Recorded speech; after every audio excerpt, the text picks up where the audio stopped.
नमस्कार दोस्तों, मैं अनुभव भल्ला आपके सामने लेके आया हूँ 26 दिसंबर 2020 के करंट अफेयर्स। तो चलिए जल्दी शुरू करते हैं। वही पढ़ना है जो एग्ज़ाम में आएगा, एक बार पढ़ते ही याद हो जाएगा। तो पहला सवाल लेते हैं। पहला सवाल है, भारतीय अंतर्राष्ट्रीय विज्ञान महोत्सव 2020 की थीम क्या है? तो क्या है?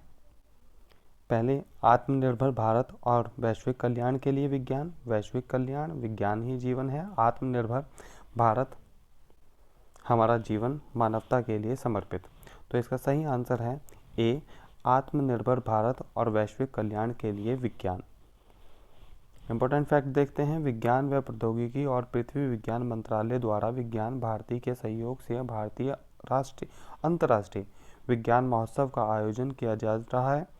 वर्ष 2015 में शुरू किए गए इस महोत्सव का उद्देश्य समाज में वैज्ञानिक स्वभाव को बढ़ावा देना है और छात्रों को वैज्ञानिक करियर बनाने के लिए प्रोत्साहित करना है। अगला सवाल देखते हैं। प्रधानमंत्री ने किस विश्वविद्यालय के शताब्दी समारोह के दौरान एक डाक टिकट जारी किया है? तो ऑप्शन देखते हैं।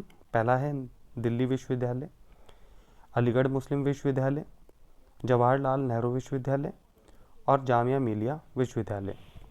तो इसका सही आंसर है बी, अलीगढ़ मुस्लिम विश्वविद्यालय। इंपॉर्टेंट फैक्ट्स देखते हैं। अलीगढ़ मुस्लिम विश्वविद्यालय अलीगढ़ के एक केंद्रीय विश्वविद्यालय है। यह मूल रूप से 1875 में सर सैयद अहमद खान द्वारा स्थापित किया गया था। अलीगढ़ मुस्लिम विश्वविद्यालय अधिनियम के बाद मोहम्मद एंग्लो ओरिएंटल कॉलेज का मूल नाम 1920 में अलीगढ़ मुस्लिम विश्वविद्यालय में बदल दिया गया। मतलब 1875 में स्थापना हुई थी और 1920 में अलीगढ़ मुस्लिम विश्वविद्यालय का नाम ये रखा गया। उससे पहले था मोहम्मद एंग्लो ओरिएंटल कॉलेज। विश्वविद्यालय में बदल दिया गया था। प्रधानमंत्री ने इस विश्वविद्यालय के शताब्दी समारोह में, क्योंकि 1920 से 2020 में एक शताब्दी पूरी हो चुकी है, संबोधित किया है। शताब्दी समारोह को संबोधित किया है। अलीगढ़ मुस्लिम विश्वविद्यालय को समर्पित एक डाक टिकट भी जारी किया गया है। अगला सवाल देखते हैं। लॉरेंस रिपोर्ट के अनुसार किस मुद्दे के कारण भारत में 1.7 मिलियन लोगों की मृत्यु हुई है और सकल घरेलू उत्पाद 1.4% आर्थिक नुकसान हुआ है? तो ऑप्शन देखते हैं। जल प्रदूषण, कोविड-19, वायु प्रदूषण, इनमें से कोई नहीं। तो इसका सही आंसर है वायु प्रदूषण। वायु प्रदूषण के कारण 1.7 मिलियन लोगों की मृत्यु हुई है और इसी से हमें नुकसान हुआ है 1.4% का। इंपॉर्टेंट फैक्ट देखते हैं। लॉरेंस रिपोर्ट में प्रकाशित भारत के राज्यों में वायु प्रदूषण के स्वास्थ्य और आर्थिक प्रभाव पर हाल ही में एक अध्ययन के अनुसार 2019 में भारत में वायु प्रदूषण के कारण 1.7 मिलियन लोगों की मौत हुई है। यह आंकड़ा देश में कुल मौतों का 18 है। इसके कारण जीडीपी में के 1.4% का आर्थिक नुकसान हुआ था, जो कि 2,60,000 करोड़ के बराबर है। इस अध्ययन को UNDP, bill and Melinda Gates foundation और आईसीएमआर द्वारा वित्तीय पोषित किया गया है। माफ कीजिएगा। अगला सवाल देखते हैं। Insolvency and bankruptcy code IBC पर निलंबन किस तारीख तक बढ़ाया गया है? ऑप्शन देखते हैं। 31 मार्च 2021, 1 मई 2021, 30 जून 2021, 31 जुलाई 2021। तो इसका सही आंसर है 31 मार्च 2021 तक बढ़ाया गया है। इंपॉर्टेंट फैक्ट देखते हैं। केंद्रीय वित्त मंत्री निर्मला सीतारमण ने घोषणा की है कि इंसॉल्वेंसी एंड बैंकरप्सी कोड का निलंबन 31 मार्च 2021 तक बढ़ाया गया है। उद्योगों को राहत देने के उपायों के तहत सरकार ने आईबीसी के तहत 25 मार्च या उसके बाद ऋण डिफॉल्ट के तहत नई कार्रवाई को स्थगित कर दिया गया है। अगला सवाल। किस भारतीय बैंक ने एनपीसीआई के साथ मिलकर और रूपे सेलेक्ट डेबिट कार्ड लॉन्च किया है? तो रूपे सेलेक्ट डेबिट कार्ड किसने लॉन्च किया है? एनपीसीआई के साथ मिलकर bank of Baroda, central Bank of India, Indian bank या फिर स्टेट बैंक ऑफ इंडिया। तो इसका सही आंसर है B, Central Bank of India. Central Bank of India ने हाल ही में National Payment Corporation of India के साथ मिलकर एनपीसीआई के साथ मिलकर RuPay select debit card launch किया है। इस कार्ड के माध्यम से user golf course, gym, spa और रेस्टोरेंट में के सदस्य प्राप्त कर सकते हैं। यूज़र राष्ट्रीय सामान्य गतिशीलता डेबिट कार्ड के साथ रियायती स्वास्थ्य चेकअप का लाभ भी उठा सकते हैं। अगला सवाल देखते हैं। भारत सरकार ने तेल आयात बिल के साथ साथ वाहनों के उत्सर्जन को कम करने के लिए किस प्रकार के इंजन का प्रस्ताव रखा है? तो A20 engine, C20 engine, E20 engine या G20 इंजन। तो इसका सही आंसर होगा E20 इंजन। भारत सरकार ने हाल ही में ऑटोमोबाइल ईंधन के रूप में अपनाने के साथ ही तेल आयात बिल के साथ साथ वाहनों में उत्सर्जन को कम करने के उद्देश्य से E20 इंजन का प्रस्ताव रखा है। ये ईंधन की 20%, इस ईंधन में 20% एथेनॉल और गैसोलीन मतलब पेट्रोल से मिलकर बना है। निम्न में से किस देश के मंत्रिमंडल ने रक्षा बजट को लगातार 9वीं बार बढ़ाने का प्रस्ताव मंजूरी दे दी है? किसने? अमेरिका, मालदीव, जापान, चीन। तो इसका सही आंसर है जापान। जापान के मंत्रिमंडल ने रक्षा बजट को लगातार 9वीं बार 9th टाइम बढ़ाने के प्रस्ताव को मंजूरी दे दी है। मौजूदा वित्तीय वर्ष के रक्षा बजट में 1.1% अधिक होगा।